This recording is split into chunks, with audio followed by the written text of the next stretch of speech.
हर साल ऐसा होता है कि एक नया बैच जेई का प्रिपरेशन शुरू करता है, पूरे इंथुजियाज्म के साथ शुरू करता है, बट 5-6 महीने आते आते आधे लोग गिव अप करने के वर्ज पर आ जाते हैं। तो वो क्या गलतियां करते हैं और उन गलतियों से हम क्या सीख सकते हैं, उन्हें कैसे अवॉइड कर सकते हैं, इन्हें हम आज देखेंगे इस वीडियो में। मैं हूं रुचिक, आपका मैथमेटिक्स एजुकेटर, और we will start very soon, but before that make sure that आप हमारे इंस्टाग्राम और टेलीग्राम चैनल को ज्वाइन कर रखें, ताकि जो भी हम पढ़ाते हैं, जो भी हम बताते हैं आपको, वो आप तक समय पर आते जाए। और उसके अलावा अगर आपका कुछ छूट भी जाता है तो www.anandmoney.com पर फ्री में रजिस्टर करके आप हर चीज को एक्सेस कर सकते हैं।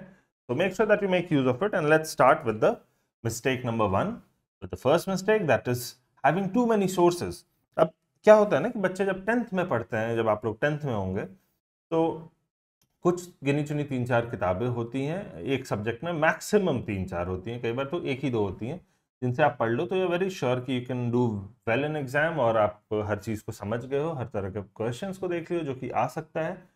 तो doing those 2 to 3 books is sufficient.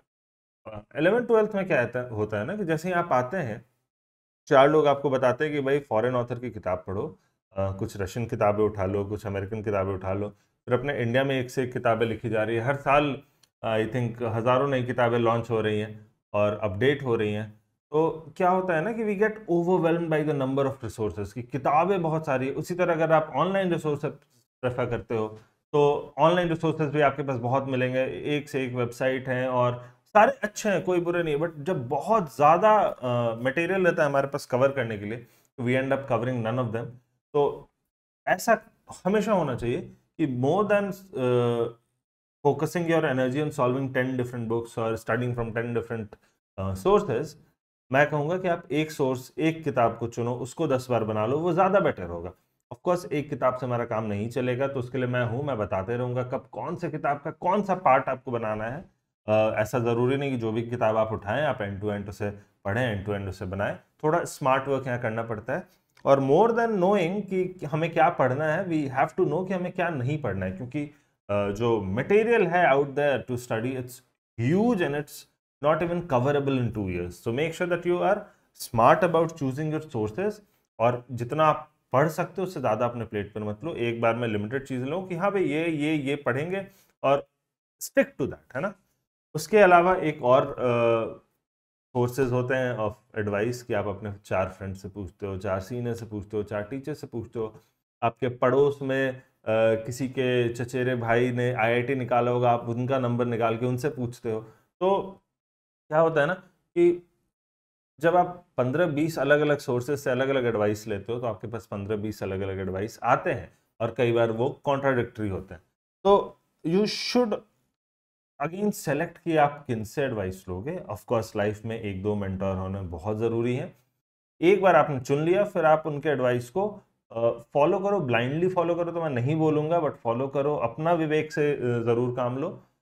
जहाँ पे थोड़ा बहुत मॉडिफिकेशन लगे आप कर सकते हो, क्योंकि हर एक स्टूडेंट अलग तरीके से पढ़ता है, हर एक स्टूडेंट की लर्निंग की टेक्निक अलग होती है, लर्निंग कैपेबिलिटीज अलग होती है, लर्निंग पेस अलग होते हैं। तो कहीं ना कहीं आपको खुद के लिए खुद सोचना पड़ेगा, बट ऑफ कोर्स एडवाइस लेना is good, but limit that sources also. तो too many sources of advice is also not good. Also जब आप एडवाइस लेते हो, आप किताबें उठा लेते हो, सोर्सेज उठा लेते हो, 4 जगह से पूछ लेते हो कि भाई ये कैसे करना है, ये कैसे करना है, कितने देर पढ़ना चाहिए, हमें कितने बार रिवीजन करना चाहिए, कितना टाइम थ्योरी पे देना चाहिए, कितना टाइम प्रॉब्लम्स पे देना चाहिए। तो आप एक प्लान बनाते हो और अगले दिन उस प्लान को एग्जीक्यूट करते हो। उसके अगले दिन वो प्लान थोड़ा सा कम एग्जीक्यूट हो पाता है, तीसरे दिन फिर नया प्लान बनाते हो। तो this is also a very bad practice. बार बार प्लान चेंज करना, हर 3-4 दिन, हर हफ्ते प्लान चेंज करना इज वेरी वेरी डेंजरस। तो मैं कहूँगा कि आप प्लान बनाओ जब, तो make simple plans, make plans that you know that you are going to execute. आसान प्लान्स रखो, but stick to them. Sticking to the plan is way more important than making plans after plans after plans. So too many sources of material, study material, books, too many sources of advices and too many plans, इन सब चीज़ों से बचे। ज़्यादातर बच्चे इस trap में फंस जाते हैं, और एक बार वो इसमें फंस गए फिर यहाँ से उभरना बहुत मुश्किल होता है। तो avoid this and will come to our mistake number 2, which is starting too late. अब क्या होता है ना कि जब 10th के फाइनल एग्जाम्स होते हैं तो बच्चे बहुत मेहनत करते हैं, बहुत पढ़ाई करते हैं, और उसके बाद they just want to chill, थोड़ा सा दिमाग को ब्रेक देना चाहते हैं, थोड़ा सा रेस्ट करना चाहते हैं, और एग्ज़ाम के बाद कुछ टाइम वो नहीं पढ़ना चाहते, which is fine, which is a good thing कि ब्रेक आपको मिलनी चाहिए, रेस्ट आपको मिलनी चाहिए। बट अक्सर ये रेस्ट बहुत लंबा खिंच जाता है। जो रेस्ट 1 हफ्ते का या 10 दिन का होना चाहिए या मैक्स टू मैक्स 14 दिन का होना चाहिए, वो कई बार खिंच के 1 डेढ़ 2 महीने पहुंच जाता है और बच्चे इसमें बहुत मिनिमल पढ़ाई करते हैं। तो अब देखो होता क्या है ना कि कॉम्पिटिटिव एग्जाम्स जब आप दोगे, अभी तक 10th तक तो आपने कॉम्पिटिटिव एग्जाम्स दिया नहीं है, तो आप इस बात को रियलाइज नहीं कर रहे होते हो कि अभी से 2 साल बाद जो कॉम्पिटिटिव एग्जाम होंगे उसमें ये उतना मैटर नहीं करेगा कि आपने कितनी पढ़ाई की है 2 साल में, बट ये मैटर करेगा कि आपके बैच में पूरे इंडिया भर में जो लोग हैं उन्होंने कितनी पढ़ाई की है और उसमें आप कहाँ स्टैंड कर रहे हो। तो मान लीजिए 5-10% बच्चों ने शुरू किया पढ़ाई, एग्जाम के 10 दिन बाद पढ़ाई शुरू की, 10 दिन का उन्होंने ब्रेक लिया, वेकेशन पर गए, अपने रिलेटिव्स के यहाँ गए, 10 दिन का ब्रेक लिया, 10 दिन के बाद पढ़ाई शुरू की, और वहीं पे आप 1 महीना या डेढ़ महीना बाद पढ़ाई शुरू करते हो, तो ऑफकोर्स आप ये इन 5% बच्चों से 20 दिन पीछे हो इन द वेरी बिगनिंग, है ना। और ये 5% बच्चे सुनने में ज्यादा नहीं लगते, but these constitute around 50,000 to 70,000 students all over India, और दैट्स अ लॉट। तो आपको एक अच्छे रैंक को सिक्योर करने के लिए इन 50,000 बच्चों को ओवरटेक करना होगा। और again that is not easy, because आप कितना भी पढ़ रहे होंगे तो वो बच्चे भी पढ़ रहे होंगे और दोनों ही आगे बढ़ रहे होंगे। तो it's good to start out early, भले ही आप थोड़ा थोड़ा पढ़ो, धीरे धीरे पढ़ो, बट आप ज्यादा लेट मत करो, आप पढ़ाई शुरू कर दो, कम से कम आपको सिलेबस पता रहे कि क्या पढ़ना है, कैसे पढ़ना है। बल्कि मैं एक वीडियो बहुत जल्दी बनाऊंगा जिसमें मैं इनिशियल स्ट्रैटेजी दे दूंगा कि जब आप शुरू कर रहे हो बिल्कुल पढ़ाई जेई की तैयारी, तो आपको क्या करना चाहिए, specially in the first 2-3 months, किन तरीके से पढ़ना चाहिए, कितना टाइम देना चाहिए, क्या क्या चीजें पढ़नी चाहिए, किन किन सोर्सेज से पढ़नी चाहिए, detailing all this, I make a video very soon, so stay tuned, video आ जाना चाहिए आपके पास जल्द ही। But sticking to this right now कि बहुत लेट मत करो, और the sooner you start the more time you have to build a robust foundation. क्या होता है ना कि एक बार जैसे ही स्कूल कॉलेजेस कोचिंग्स शुरू होते हैं तो बहुत पेस भागता है चीज़ों का, और अभी तक आपने देखा ही नहीं है, 10th तक के सिलेबस में आपने देखा ही नहीं कि किस पेस पर पढ़ाई की जा सकती है, जो भी आपको बहुत जल्दी दिखने वाला है। और उसके बाद अगर आपके पास थोड़ा बहुत भी डाउट होता है ना एकदम बेसिक चीज़ों का, तो कम टाइम मिलता है आपको उनको कवर करने का। तो right now is a very good time, जब 10th का एग्जाम खत्म हो जाता है और 12th का एग्जाम, सॉरी 10th का एग्जाम खत्म हो जाता है और 12th के सिलेबस, 11th 12th के सिलेबस अभी हमने शुरू नहीं किया, तो आपका जितना भी बेसिक्स हो सकता है 8th 9th के टॉपिक्स हो, जहाँ थोड़ी सी एक्सपोनेंट से आपको कोई एक पार्ट छूट गया हो, आपको ध्यान नहीं हो कि 0 पे पार 0 0 होता है या 1 होता है, छोटी छोटी चीज़ें, तो उन सब चीज़ों को आप उठा के ज़रूर देख लो। ब्रेक्स मिलते रहेंगे आपको, प्रिपरेशन के बीच में भी मिलेंगे। ऐसा नहीं है कि एक बार आप पढ़ाई शुरू कर दो तो अब दोबारा ब्रेक अब 12th के बाद ही मिलना है। ऑफकोर्स हफ्ते भर का ब्रेक हम लोग बीच बीच में लेते हैं, जब मेजर एग्जाम्स खत्म होते हैं, सेमेस्टर एग्जाम्स खत्म होते हैं, कुछ टेस्ट सीरीज जो हमारी होती है वो खत्म होती है, तो we take small little breaks, बहुत लंबे लंबे नहीं, बट रेस्ट मिलता है प्रिपरेशन के बीच में भी। ऐसा नहीं है कि सारा रेस्ट का कोटा आपको अभी ही खत्म कर देना है और फिर पढ़ना है तो 2 साल लगातार पढ़ना है। आप थोड़ा सा ब्रेक लो, आई वुड सजेस्ट 10 days, और फिर आप किताबें उठा लो, एनसीईआरटी उठा लो, कोई भी बेसिक से किताबें उठा लो, आप पिछले छोटे जूनियर क्लासेस की किताबें उठा लो, बट आप पढ़ाई शुरू कर दो। तो दैट दैट ब्रिंग्स यू आगे पूरे रेस में, आपको एक किक स्टार्ट मिल जाता है, और आप इस चीज़ को अगर मेंटेन करते रहो तो after the end of 2 years I am sure that will do very well, और आपकी रैंक भी बेटर रहेगी compare to had you started a little bit late. और ऑफ कोर्स जो हार्डेस्ट पार्ट होगा वो अभी होगा टू ब्रेक द इनर्शिया, क्योंकि अगर आप एकदम ब्रेक लेने के मूड में आ गए हो तो वापस से पढ़ने में बहुत मेंटल एनर्जी लगती है, but once you start that तो फिर day by day it's going to get easier. So make sure that वो जो इनिशियल बैरियर होता है पढ़ाई शुरू करने की, उसको आप तोड़ के जल्दी पढ़ाई शुरू कर दो अपने 10th के एग्जाम के बाद। और मिस्टेक नंबर 3 पर आते हैं हम इसके बाद, दिस वॉज मिस्टेक नंबर 2, कि बहुत लेट नहीं करो, थोड़ा सा ब्रेक लो और पढ़ाई शुरू कर दो, इन शॉर्ट। और मिस्टेक नंबर 3 हमारा है कि एक पेस नहीं प्लान करते बच्चे। क्या है कि आज अगर हम पढ़ने बैठे तो निकाल लिया किताब और पढ़ना शुरू कर दिया, और कोई प्लान नहीं है, कोई खुद को पेस नहीं कर रहे, देख नहीं रहे कि कितने टाइम में हम क्या पढ़ाई कर रहे हैं, कितने सवाल आज बनाने हैं, कोई टारगेट नहीं है, बस पढ़े जा रहे हैं और फिर जब थक गए तो किताब बंद करके चले गए हम लोग कुछ और करने। तो that's not a good practice. आपका मेहनत तो लग ही रहा है बट आपको उसका उतना आउटपुट नहीं मिल रहा है जितना आपको मिलना चाहिए उतने मेहनत का।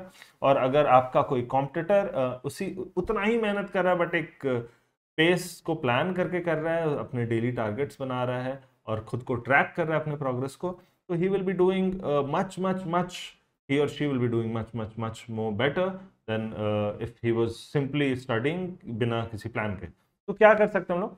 सबसे पहले गो स्लो। पेस प्लान करना है तो मेरा सजेशन होता है कि स्टार्टिंग आउट गो स्लो। चूंकि हम लोग बिगनर मिस्टेक्स की बात कर रहे हैं, बिगनर मिस्टेक्स कौन करेंगे? बिगनर्स करेंगे जो कि अभी बस स्टार्ट आउट कर रहे हैं। तो आपको सिलेबस देख के लगेगा भाई इतना ज्यादा, इतना कवर करना है, तो 10 चैप्टर है, अगर आप मुझे 6 महीने में कवर करना है तो 6 महीने, चलिए 5 महीने कर लेते for the sake of calculation. 10 chapter अगर 5 महीने में कवर करना है तो हमें हर महीने 2 चैप्टर कवर करने चाहिए, तो पहले 15 दिन में मुझे 1 चैप्टर खत्म कर लेना चाहिए। But this is not how it works. शुरू में आपको स्लो होना होगा और धीरे धीरे आपका स्पीड बढ़ते जाएगा। तो हो सकता है कि पहले पूरे महीने में आप 1 ही चैप्टर कवर करें, वेर एज लास्ट महीने में आप 5 चैप्टर्स कवर कर लें।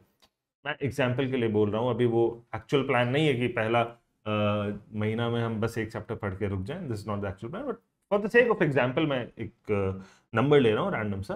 तो ये पेस आपका धीरे धीरे बढ़ते जाएगा और इसलिए आपको अभी स्लो रखना है। कितना स्लो रखना है? स्लो मतलब ये नहीं कि भाई कुछ पढ़ ही नहीं रहे क्योंकि सर ने बोला था कि स्लो रहो स्लो रहो, तो अपना दिन में 2 पन्ना पढ़ा, बोला कि हाँ बहुत स्लो है, एकदम सही जा रहे हैं।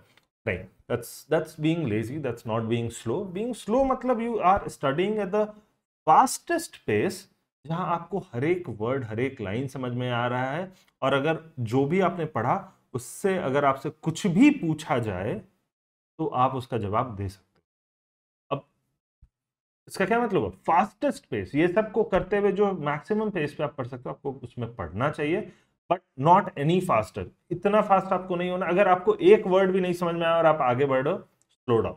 That's where I ask you to slow down, कि और धीमे हो जाओ और धीमे हो जाओ। और जब आप इस तरीके से पढ़ोगे कि एक एक वर्ड, एक एक लाइन समझ में आ रहा है, उसके बिना आप आगे नहीं बढ़ो, आप देखोगे कि आप खुद ही एक स्लो स्पीड पर आ चुके हो। Because it takes time to understand things, it takes time to go into depths of things, तो वो ऑटोमेटिकली स्लो हो जाएगा, है ना। तो slow does not mean lazy, does not mean कि आपने पढ़ाई नहीं की और खुद को बोल रखा है कि सर ने बोला था स्लो पढ़ने तो मैं ऐसे पढ़ूंगा। That's not what I mean. और धीरे धीरे आपको अपनी एफिशिएंसी इंक्रीज करनी है। अगर आपने आज से 10 सवाल किए हैं, कल भी 10 सवाल किए हैं, परसों भी 10 सवाल किए, तो उसके next day make sure that आप 11 सवाल करो। इनफैक्ट मैं तो बोलता हूं कि अगर आप हर दिन 1% भी एक्स्ट्रा पढ़ाई करते हो दिन द लास्ट डे, अगर 1% हर दिन एक्स्ट्रा करते जाते हो, तो at the end of 365 days, again मैं मैथ का एडुकेटर हूं तो थोड़ा मैथ मैंने डाल दिया है, at the end of 365 days, at the end of 1 year, आप पहले दिन से कितना ज्यादा पढ़ रहे होगे? So that's 1.01 to the power 365 which is greater than 37। मतलब आपने अगर पहले दिन में 1 पन्ना पढ़ा है, अगेन एग्जाम्पल, 1 पन्ना नहीं पढ़ना है एक दिन में, बट अगर पहले दिन में 1 पन्ना आपने पढ़ा है तो आप साल के एंड में 37 पन्ने पढ़ रहे होगे एक दिन में, है ना। तो आपको बस इतना इंश्योर करना है कि आप थोड़ा थोड़ा थोड़ा अपना पेस बढ़ाते जा रहे हो, खुद को पुश दे रहे हो। बट ऐसे ऊपर ऊपर पढ़ के बस चैप्टर कवर कर लिया, 5 चैप्टर कवर कर लिया, 10 चैप्टर कवर कर लिया पहले महीने में, कुछ समझ में नहीं आया, कोई सवाल पूछ रहा है तो अटक जा रहे हैं, एक्सरसाइजेस किया नहीं, जो भी कठिन लगा उसको स्किप कर दिया, जो भी नहीं समझ में आया उससे कुछ भी अपने मन से कहानी बनाकर खत्म कर लिया।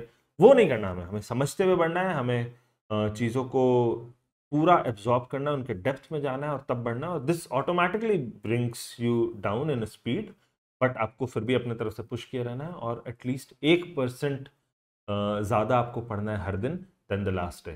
तो these 3 things if you ensure, अगर आप इन गलतियों से बच जाओ तो आप ऑटोमेटिकली देखोगे कि 3, 4, 5 महीने में आप इतना अच्छा कर रहे हो, आपके चारों तरफ फ्रेंड्स रहेंगे, आपसे पूछेंगे कि भाई तुम्हारा क्या सीक्रेट है, कैसे ये मैनेज कर पा रहे हो। This is an overwhelming load जो 10th के बाद आता है, and I am sure that आप ऐसा करोगे। I will be proud of it when you do that. तो that's it for today's video. अगर आपके पास अभी भी कुछ डाउट्स हैं तो आप ज़रूर मुझे कमेंट में बताएं। कोई और ऐसा मिस्टेक आपको लगता है जो आपके सीनियर्स ने बताया हो, आपके टीचर्स ने बताया हो, तो वो भी आप शेयर करें, मेरे साथ शेयर करें, अपने फ्रेंड्स के साथ शेयर करें। और कमेंट सेक्शन में मैं सारे कमेंट्स पढ़ता हूँ and I will try to respond to them in the next video whenever possible, to make sure that हम इंटरेक्ट करते रहें, अपने दोस्तों के साथ इस वीडियो को ज़रूर शेयर करें, लाइक करें अगर आपको ये वीडियो पसंद आया, और ऐसे वीडियोस आपके पास आगे भी आते रहे इसके लिए हमें सब्सक्राइब ज़रूर कर लें। थैंक यू बच्चों।